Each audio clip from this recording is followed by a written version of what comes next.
Baik, bismillahirrahmanirrahim. Assalamualaikum warahmatullahi wabarakatuh. Baik, teman-teman, di sini saya akan menjelaskan terkait dengan pertemuan ke-6 Matematika Industri, yaitu tentang sistem persamaan linier. Jadi, sistem persamaan linier itu adalah sistem persamaan yang mengandung variabel berpangkat 1, yang mana persamaan ini bisa disebut juga dengan persamaan berderajat 1 atau persamaan linier satu variabel. Nah, dikatakan linier itu apabila bisa dituliskan sebagai berikut, yang mana C1 X1 ditambah dengan C2 X2 ditambah dengan Cn Xn sama dengan K, yang mana C1, C2 sampai dengan Cn dan juga K itu merupakan suatu konstanta yang real. Nah, sistem persamaan linier ini umumnya itu berbentuk seperti ini, teman-teman. Jadi A11 X1 ditambah dengan A12 X2 ditambah dengan bla bla bla ditambah dengan A1N Xn sama dengan B1. Yang mana A11 ini merupakan konstanta, sedangkan yang X1, X2, Xn itu merupakan variabel. Nah, apabila ditulis dalam bentuk matriks, maka kita bisa buat dalam notasi AX sama dengan B, yang mana A ini merupakan matriks dari konstantanya. Jadi kan ini ada konstanta tadi ya, A11, A12, nah itu kita notasikan dengan A, atau matriks A. Kemudian matriks X-nya itu adalah variabel dari persamaan linear tadi. Nah, ini X1, X2, Xn, dan lain sebagainya. Sedangkan B ini merupakan hasilnya, yang mana hasil dari persamaan tadi ya. Ini B1, B2, dan juga Bm. Untuk kekonsistenan SPL, penyelesaian atau solusi dari sistem persamaan linear, yaitu penyelesaian sistem persamaan linear dengan n variabel adalah pasangan n bilangan. S1, S2, dan juga Sn yang memenuhi semua persamaan dalam sistem persamaan linear. Nah, pokoknya apabila sistem persamaan linear ini konsisten, itu apabila suatu persamaan memiliki solusi atau memiliki solusi atau konsisten, bisa dikatakan konsisten.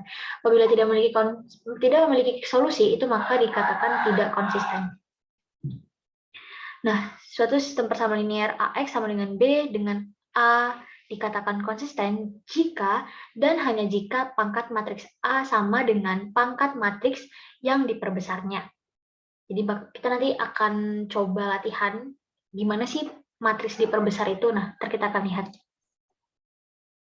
Nah ini, apabila sistem persamaan linear ini mempunyai penyelesaian, maka disebut sistem persamaan linear yang konsisten, seperti yang sudah saya jelaskan tadi ya. Sebaliknya, apabila SPL itu nggak memiliki penyelesaian, maka sistem persamaan linear ini tidak konsisten. Nah, suatu sistem persamaan linear ini, sistem persamaan linear yang konsisten itu memiliki penyelesaian tunggal atau penyelesaian sebanyak yang tak terhingga. Intinya, untuk mengecek kekonsistenan, jika konsisten itu adalah memiliki penyelesaian. Namun kalau nggak konsisten, itu nggak punya penyelesaian. Nah, konsisten jika ada matriks PA yang punya ordo M kali N memiliki pangkat matriks yang sama dengan matriks yang diperbesarnya. Atau matriks awal ditambah dengan hasil dari SPL-nya. Yang mana pangkat dari PA sama dengan pangkat dari PAB. Itu dikatakan konsisten. Pangkat matriks yaitu ordo terbesar dari anak matriks A yang determinannya tidak nol. Penyelesaiannya yaitu pangkat matriks A sama dengan N, maka penyelesaiannya tunggal. Sedangkan pangkat matriks A kurang dari N, itu penyelesaiannya majemuk. Jadi sistem persamaan linear ini ada yang konsisten, yaitu ada penyelesaian yang mana matriks A sama dengan matriks AB yang memiliki determinan 0, tidak sama dengan 0. Kemudian yang tidak konsisten atau inkonsisten itu tidak memiliki penyelesaian atau determinannya sama dengan 0. Nah, untuk yang memiliki penyelesaian atau konsisten itu ada dua, ada penyelesaian tunggal dan ada penyelesaian banyak atau majemuk. Baik, kita langsung saja ke contoh soalnya. Baik, kita langsung ke contoh soalnya. Nah, untuk contoh soal dari kekonsistenan SPL ini, periksalah kekonsistenan SPL berikut. X min Y ditambah 2Z sama dengan 3, 2X tambah Y min Z sama dengan 1, dan min X min 2Y plus Z sama dengan 4. Kemudian perintahnya adalah ubah ke dalam bentuk matriks, tentukan PA, tentukan PAB, kemudian berikan kesimpulan apakah persamaan tersebut konsisten atau tidak. Baik, kita mulai ke pertanyaan pertama, yaitu ubah ke dalam bentuk matriks. Jadi untuk mengubah ke dalam bentuk matriks, persamaan tadi ini, untuk konstantanya, yaitu 1, min 1, 2, itu kita rubah seperti ini. 1, min 1, 2, kemudian 2, 1, min 1, min 1, min 2, 1, dan juga untuk variabelnya itu ada X, Y, dan Z. Dan untuk hasilnya ada 3, 1, dan 4. Atau kita notasikan matriks AX sama dengan B. Kemudian untuk soal kedua yaitu pangkat matriks A. Nah, untuk mencari pangkat matriks A, itu kita bisa lihat dari determinannya ya. Jadi, ini simbol determinan, yaitu pangkat tadi ya yang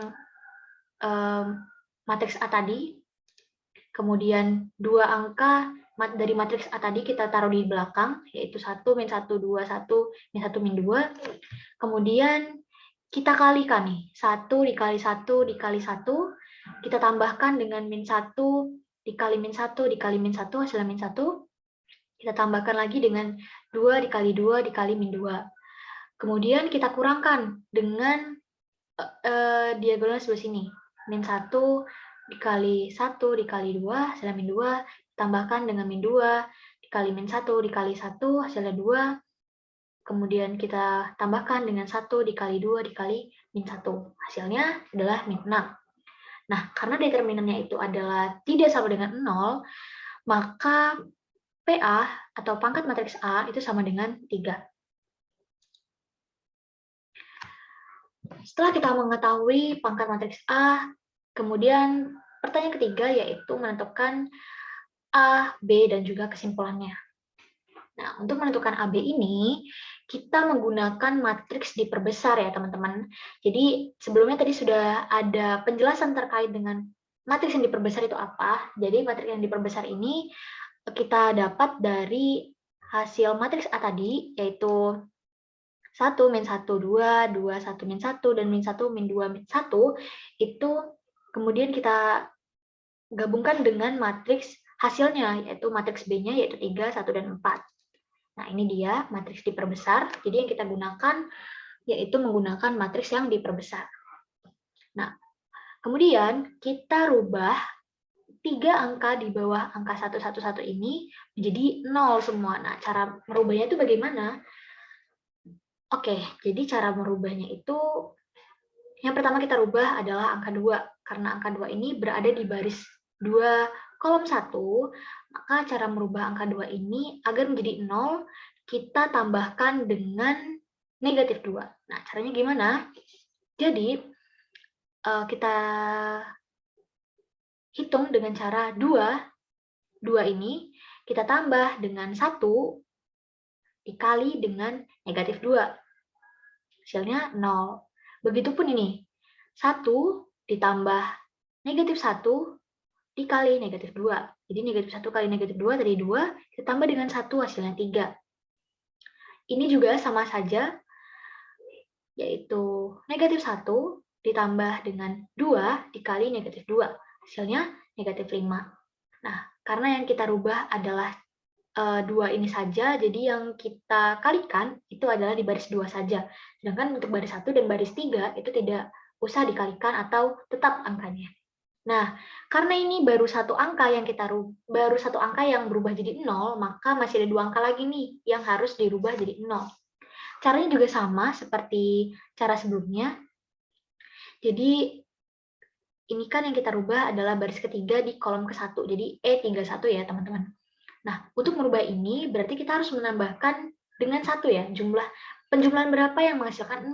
Nah, kita jumlahkan dengan 1. Nah, caranya kita rubah dengan mengalihkan dengan menjumlahkan antara negatif 1 ditambah dengan 1 dikali dengan 1. Ya, hasilnya adalah 0. Ini juga sama saja, negatif 2 ditambah dengan 1 dikali negatif 1, hasilnya negatif 3, pun begitu seterusnya. Hingga ditemukan ketiga angka ini hasilnya adalah 0. Nah, apabila ketiga angka ini sudah 0 semua, maka sudah selesai perhitungannya. Nah, karena pada setiap baris tidak ada yang memiliki angka 0, maka matriks dari AB itu sama dengan 3. Baik, mungkin itu saja yang dapat saya sampaikan pada pertemuan ke-6 ini. Kurang lebihnya saya mohon maaf. Wassalamualaikum warahmatullahi wabarakatuh.